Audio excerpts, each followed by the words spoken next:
안녕하세요. 아침의 광장 손주민입니다. 어제 대구 경북 지역에서도 짧은 시간 기습폭우가 쏟아지면서 곳곳에서 피해가 잇따랐습니다. 올해 장마는 폭포비로 불리고 있는데요. 순식간에 폭포처럼 쏟아지다가 수강 상태를 보인 뒤 다시 퍼붓는 게 특징입니다. 오늘도 지역에 30에서 100mm, 특히 경북 북부 내륙에는 150mm 이상의 많은 비가 예상됩니다. 일본 큐슈 지역에 큰 피해를 입힌 장마 전선이 내일 올라온다고 하니 철저히 대비해야겠습니다. 7월 12일 수요일 아침의 광장, 오늘도 시사 비타민 알차게 챙겨드립니다. 먼저 이 시각 교통 상황과 날씨 알아보죠. 서은나 리포터. 네, 먼저 고속도로입니다. 오늘은 고속도로 위로 특별히 막히는 구간 없이 원활하게 지나겠습니다. 경부고속도로 위로는 서울 경기 들어가면서부터 막히겠고요. 경산 나들목에서 외관 나들목까지 양방향으로 제속도 내서 지나겠습니다. 중부내륙고속도로와 중앙고속도로 위로도 양방향으로 원활하겠습니다. 이어서 시내도로입니다. 신천대로 서대구 나들목 방향으로 신천교 지하차도 일대 차간거리 좁힌 채로 천천히 이동하겠고요. 달구벌대로 수성교에서 범원의 거리 방향으로도 이동하는 차량 많아 서행으로 이동하겠습니다. 동북로 공산수원지 삼거리에서 유통단지 삼거리 방향입니다. 좌회전하시는 분들은 연암내거리부터 정체되겠고요. 청수로 위로는 황금고가내거리에서 황금내거리 방향으로 지체와 서행으로 이동하겠습니다. 달서대로 문화대 삼거리에서 신당내거리 방향으로는 신당내거리 앞두고 밀림과 풀림 반복하는 모습입니다. 마지막으로 날씨입니다. 오늘도 저녁까지 가끔 비가 오겠습니다. 오후에는 시간당 30에서 50ml의 매우 강한 비와 함께 돌풍이 예상되는데요. 내일과 모레까지 비 소식은 이어지겠습니다. 오늘은 비가 오지만 낮 기온이 31도 이상 올라 무덥겠습니다. 계속되는 비와 더위에 건강관리 잘해주셔야겠습니다. 현재 대구의 기온은 25.9도, 습도는 85%입니다. 지금까지 서한나였습니다.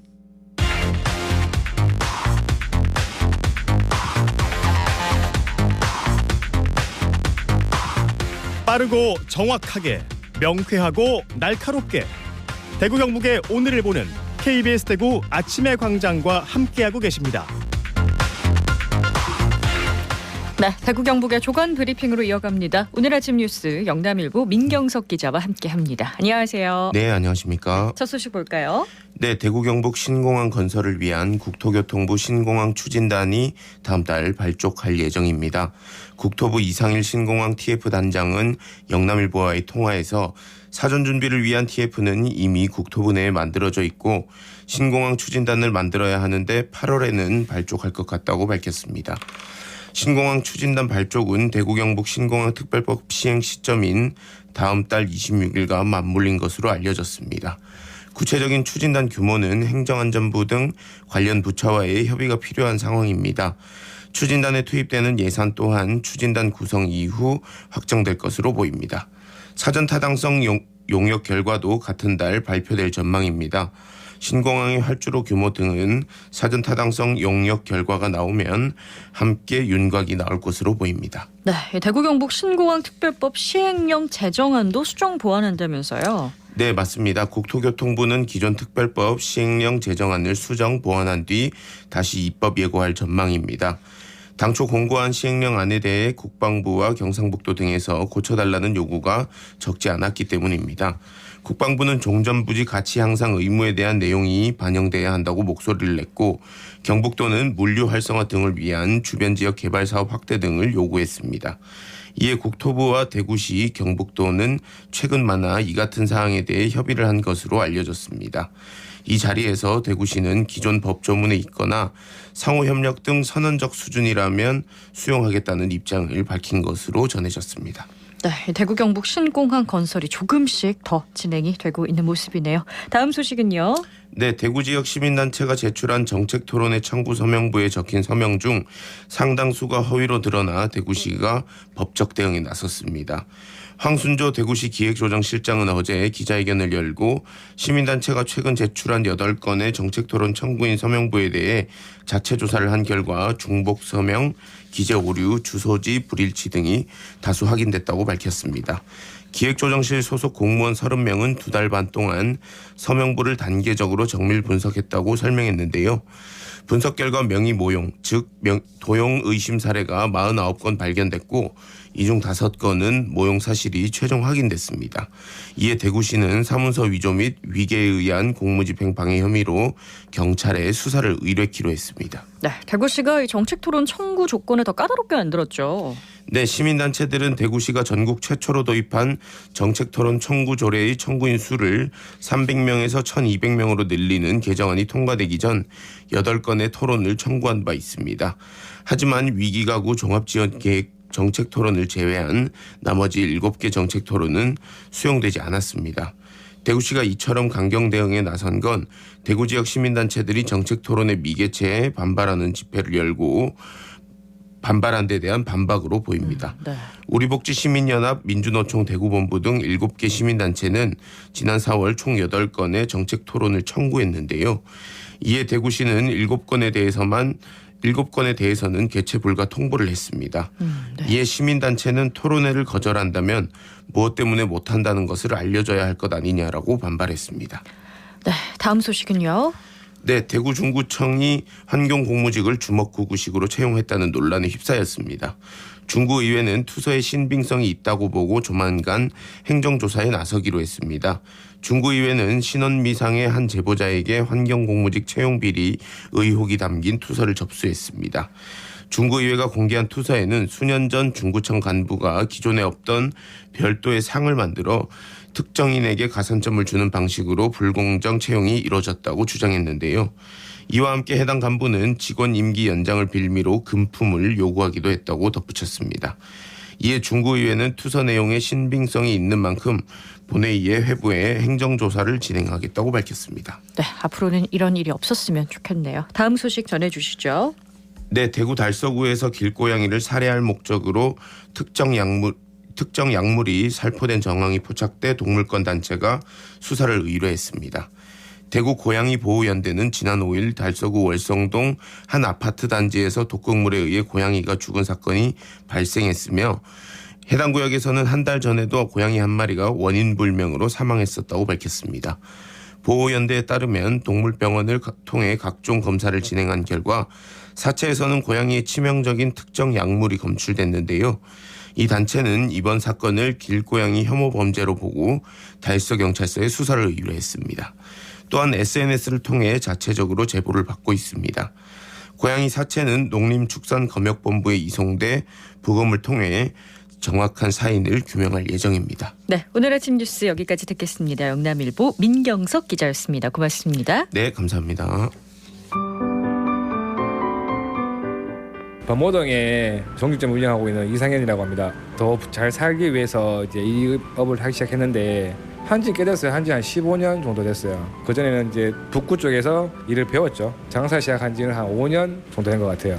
오픈 시간이 8시 반이기 때문에 7시 반 사이에 일어나서 아침 8시 반 오픈시키고 매대에 냉장고 다 채우죠. 이제 주문 들어온 거, 도매건 하다 보면 시간 되게 빨리 흘러가요. 이게 가공이 돼서 들어온다고 해서 이걸 바로 파는 게 아니라 우리가 또 칠 거 치고 지방도 떼내고 잘라서 판매하기 때문에 생각보다 시간이 많이 걸립니다. 이게 모든 업종이 다 그렇겠지만 고객이 와서 너무 좋더라, 수출해 주신 거 너무 잘 먹었다, 또 사러 왔다, 그 한마디가 정말 좋죠. 웃으면서 들어오시고 웃으면서 나가시는 그 모습이 너무 좋으니까 계속 하는 것 같아요. 여름철은 또 휴가철이다 보니까 삼겹살이 가장 많이 나가요. 삼겹 목살이 가장 많이 나가고, 돼지고기 같은 경우는 사태, 앞다리살, 소고기 같은 경우는 업진살, 앞다리살, 이거 구워 드시면 되게 맛있어요. 돼지고기 같은 경우는 물이 많이 없어야 되고 고기를 봤을 때 찰기가 돌아야 맛있고요. 소고기 같은 경우는 색깔보다는 마블이 얼마큼 깨끗하냐, 이걸 또 보는 게 또 하나의 방법이라고 할 수 있는 것 같아요. 이제 한 15년, 제 나이가 올해 40이 넘었는데 또 오시는 손님들, 고객님들한테는 최선을 다해서 최고의 고기만 대접해드리도록 하겠습니다.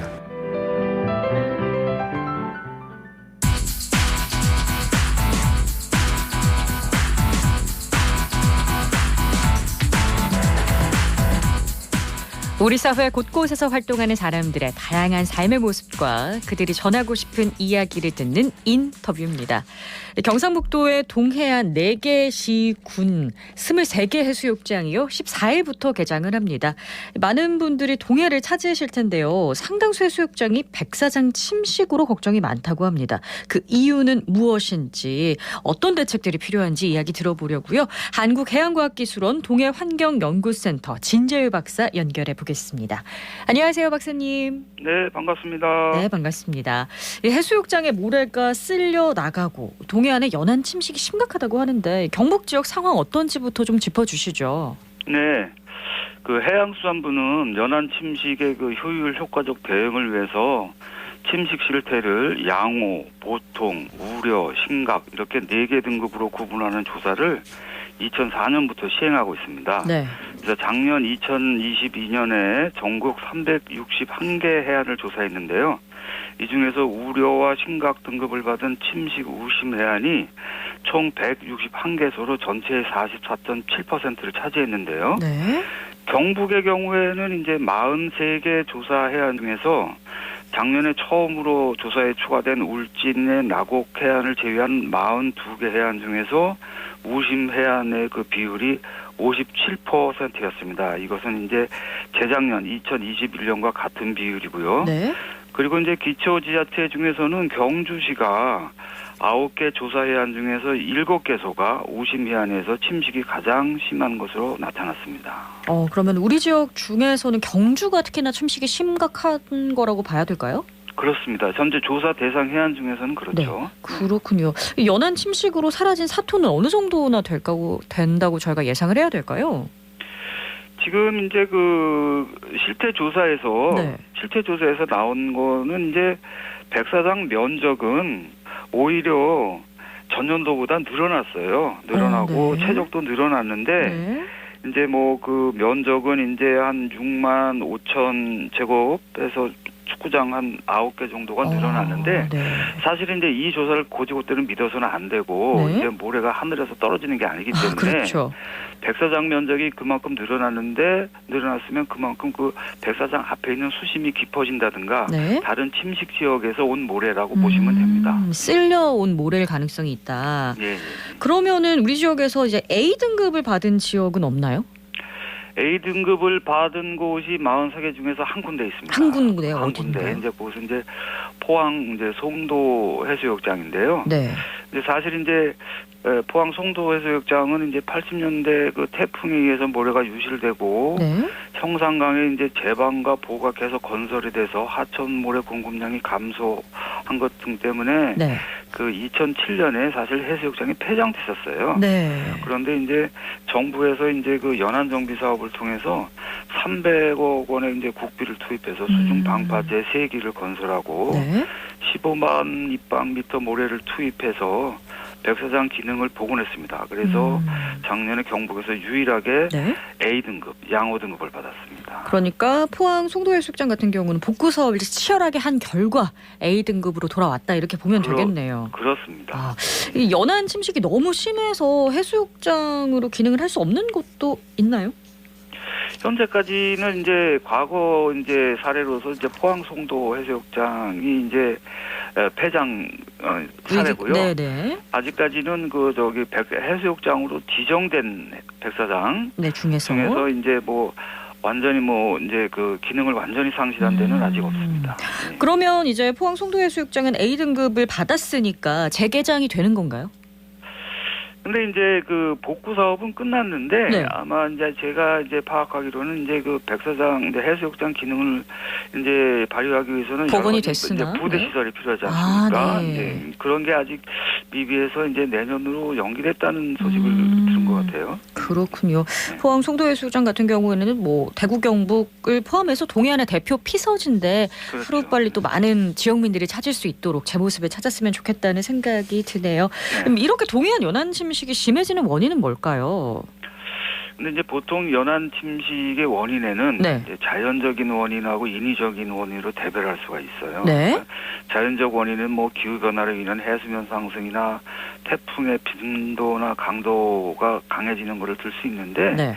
사실 이제 동해안에서 현재까지 발생했던 주목할 만한 침식 대부분은 네. 어항의 신설이나 증설, 아, 해안도로 신설이나 확장 등 이런 인위적 원인에 의해서 대부분 발생했습니다. 그렇군요. 그런데 네. 이제 지금 이제 경북 침식 우심에 대한 비율이 57%라니까 국민들 많은 분들이 이제 걱정이 크실 텐데요. 물론 아직 뭐 많은 연구하고 선진형 대응 노력이 필요하지만 사실은 정부의 적극적인 대응으로 이제 이 비율이 점차 지금 감소하는 추세입니다. 경북의 경우에도 2018년부터 5년 경향을 보면은 68.3%, 75.6%, 63.4%에서 재작년하고 작년 57%로 감소했고요. 네. 강원도도 마찬가지로 지금 감소 추세에 있습니다. 그렇군요. 이 박사님께서 오랜 기간 관련 연구를 하신 걸로 제가 아는데요. 해안 침식이 심해지게 된 결정적인 시기라고 할까요? 그건 언제인가요? 네, 그 결정적인 시기는 네. 우리 동해안에 어항이 본격적으로 건설되기 시작하고 해안도로가 막 확충되기 시작한 80년대부터라고 생각합니다. 네. 어항이 건설되면 방파제가 바다 쪽으로 뻗잖아요. 네. 이 방파제 때문에 동절기에 북동쪽에서 밀려오는 높은 파도가 변형이 돼서 에너지 경사가 생겨서 그 어항 남쪽이 침식이 되고요. 네. 그다음에 또 하계절에는 남쪽에서 밀려오는 파도에 의해서 어항 남쪽에 있는 해안모래가 어항으로 유입돼가지고 정체돼 버리거든요. 네.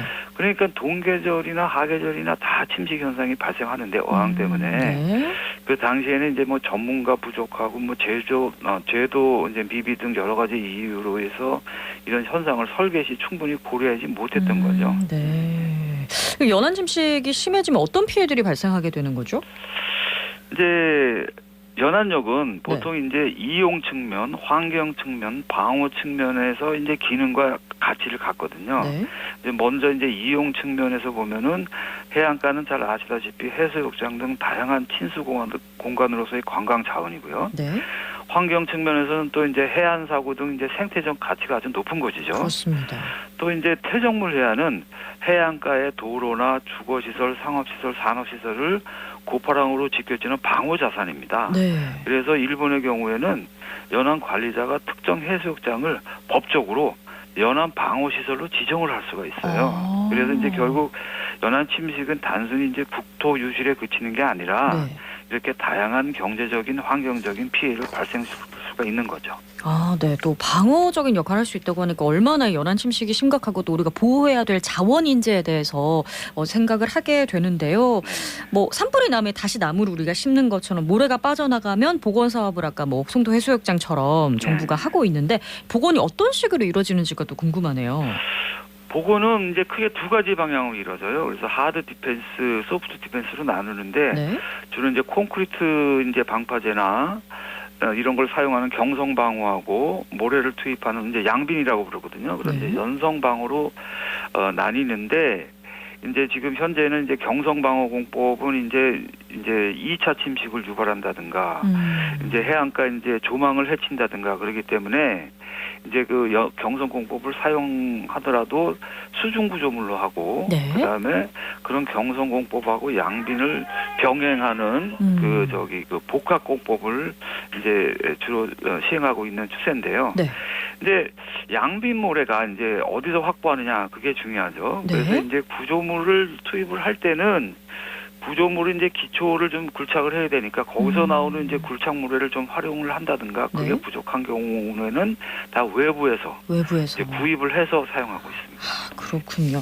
지역마다 연안 침식의 이유가 다 다르니까 대책을 마련하는 데 있어서 좀 중요한 점이 뭐라고 생각하는지 듣고 싶습니다. 그래서 연안 침식은 이제 지역마다 고유한 현상에 의해서 발생하기 때문에 네. 지역 고유 현상을 파악하는 게 필수적이죠. 그런데 우리나라가 침식 관리 선진화를 달성하기 위해서는 모든 해안에 공통적으로 중요한 세 가지 당면과제가 있어요. 네. 그래서 첫 번째는 현상 이해도하고 예측 신뢰도를 높이는 건데요. 네. 선진국은 1950년대부터 침식과 국가 관리를 했는데도 네. 아직도 침식과 관련된 현상은 복잡해가지고 아직 이해도가 불충분하거든요. 네. 그래서 여기에 대한 연구를 계속 지원을 해야 되고요. 네. 그다음에 이제 둘째는 이제 상당히 중요한 건데 모래자원 관리입니다. 그래서 일본과 미국은 이제 연안 침식을 구조물로만 대응하는 데는 한계가 있다는 것을 이제 파악을 하고 네. 퇴적 지역 모래를 침식 지역으로 돌린다는 등 이렇게 이제 하천 모래하고 연안 모래를 통합 네. 관리하는 거를 1990년대 말부터 시행하고 있거든요. 네. 근데 우리나라에는 아직 이런 모래 관리 제도가 없습니다. 그래서 하천의 모래를 침식해한 양빈 모래를 사용한 전례가 없고요. 네, 모래자원 관리가 또 중요하고 마지막으로 세 번째는 뭐가 중요할까요? 세 번째는 이제 연안 정비 사업 이제 국고 지원비가 네. 200억 이상이 돼야지만 국가에서 100% 지원을 해주기 때문에 네. 이 연안 정비 대책이 이제 그 지자체는 이제 자립도가 이제 열악하니까. 네. 그 기준에 따라 가지고서 이제 과도하게 설계되는 경향이 있어요. 네. 그래서 과도하게 설계되면 또 2차 침식을 발생시킬 수도 있기 때문에 네. 연안 침식 대책은 정부에서 100% 지원을 해준다든가 하는 그런 그 지자체의 부담을 해소시켜주는 정책이 필요하다고 생각합니다. 네, 연안 침식에 대한 철저한 대비가 필요할 것 같습니다. 한국해양과학기술원 동해환경연구센터 진재유 박사와 이야기 나눴습니다. 오늘 고맙습니다. 네, 감사합니다.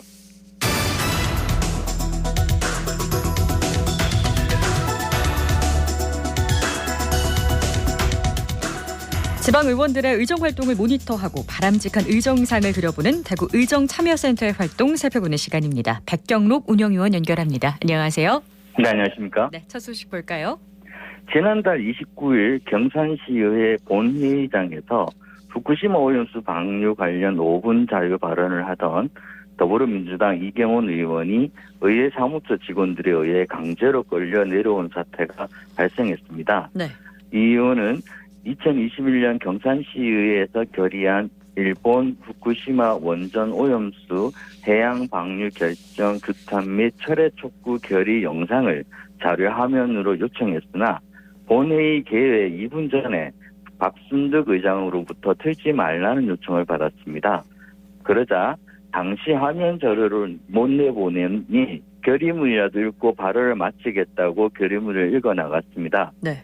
발언이 시작되고 4분 채 안 된 상황에서 박 의장이 8대 때 의회 결의문을 왜 언급하느냐며 마이크를 끄라고 요구했습니다. 또 국민의힘 기초의원들이 발언을 그만하라는 야유가 쏟아졌고 이 의원은 강제 퇴장 조치까지 당했습니다. 네, 현재 여야의 주장이 다르긴 하지만 5분 자유 발언은 의원의 고유 권한인데 왜 이런 일이 벌어졌을까요? 영리를 건드렸다 이런 생각이 드는데요. 네. 왜냐하면 21년 일본 후쿠시마 원전 오염수 해양 방류 결정 규탄 및 철회 촉구 결의문 대표 발의자가 네. 강제 퇴장을 명령했던 박순득 현 경산시의 의장입니다. 그렇군요. 박순득 의장이 당시에 이런 걸 대표 발의했다. 이게 회의록이 남고 의회 영상이 남아서 회자되면 상당히 곤란할 것 같다고 생각한 것 같습니다. 네. 당시 결의문을 보면 경산시의회는 해양 환경과 인류의 생명을 위협하는 일본의 방사능 오염수 방류 결정을 강력히 규탄함과 동시에 즉각 처리할 것을 촉구한다. 대한민국 정부는 일본 정부에 대한 강력한 항의와 법적 대응을 강구하고 국민의 안전과 신뢰를 확보하기 위한 적극적인 대책을 마련하라라고 되어 있습니다. 네, 경산시의회 의장이 5분 자유 발언 중인 의원에게 강제 퇴장을 명령했다는 것도 두고두고 회자될 것 같습니다. 이경원 의원은 지금 어떤 입장인가요? 여러 가지로 입장을 밝히고 하고 있는데요. 네. 일단 박순득 시의장의 사퇴를 촉구하고 있습니다. 사퇴를. 민주당 경산시 지역위원회는 지난 9일 경산시청 앞 도로변에 천막을 설치하고 8월 3일까지 집회 신고를 냈는데요. 네. 민주당 당원들은 이곳을 거점으로 출퇴근길 1인 시위와 항의 농성을 시작했습니다. 네. 다음 소식 듣겠습니다. 10일 대구 3년대 좋은 정책 네트워크가 대구시의회 1주년 평가 보고서를 냈는데요. 네. 전반적으로 8대 의회에 비해 활동이 부진하고 위상과 존재감이 크게 실추됐다고 평가했습니다. 의원 발의 조례 총수가 89건이었던 8대 의회에 비해 9대 의회는 84건으로 줄었으며 그나마 시의회가 7월 대리 발의했던 것들을 빼면 현저하게 감소했고 네. 8대 의회에 비해 5분 발언을 늘었는데 시정 질의는 줄었다고 합니다. 시정 질의는 25건에서 20건으로 줄었는데요. 네. 시정 질의가 조사 연구를 통해 심도 있게 질문하고 집행부의 책임 있는 답변을 받는다는 점에서 시정 질의의 감소는 시정 견제 활동 또한 약화된 것으로 분석했습니다. 네. 다만 의원 발의로 제정한 조례 41건 중에 복지와 안전 분야 조례가 상대적으로 많았는데 네. 이 분야에서 입법 활동은 진일보했다고 평가했습니다. 복지와 안전 분야는 진일보했다는 평가를 받았는데요. 의회 자체 평가는 어떻습니까? 대구시의회는 의장 선거 때 후보자 검증 기능 강화를 위해 후보 등록제를 지방자치제 이후 처음으로 도입했고요. 네. 민주적으로 의정단을 구성하고 지난 1년 동안 치열한 의정 활동을 펼쳤다고 평가했습니다. 군의군 대구 편입, 대구 경북 신공항 건설, 맑은물 확보 등 대구 미래 50년을 준비하는 현안 사업의 차질 없는 추진에 집행부와 협력하고 지원했다고 합니다. 또한 지난 1년간 339건의 의안을 처리했는데 네. 조례 발의 85건, 시정 질의 20건, 5분 자유 발언 72건을 실시해서 시정 견제와 제도 개선에 열정을 보였다고 평가했습니다. 네, 대구시의회 1주년 평가 아무래도 시민들의 평가가 가장 중요하지 않을까 생각이 듭니다. 오늘 소식 여기까지 듣겠습니다. NGO 파일 대구 의정참여센터 백경록 운영위원이었습니다. 고맙습니다. 네, 감사합니다. 네, 지난 5일 산사태로 통제됐던 상주 영천고속도로 영천 방향 통행이 재개됐습니다. 경북 지역에 이미 많은 비가 내려서 지반이 약해졌고 적은 양의 비로도 산사태 발생 가능성이 높다고 합니다. 추가 피해에 철저히 대비해야겠습니다. 오늘 대구 경북 지역은 무더위 속에 비가 내리고 낮 최고 기온은 대구 32도, 안동과 포항 31도, 김천 33도로 예상합니다. 7월 10일 아침의 광장 마칩니다. 오늘도 고맙습니다.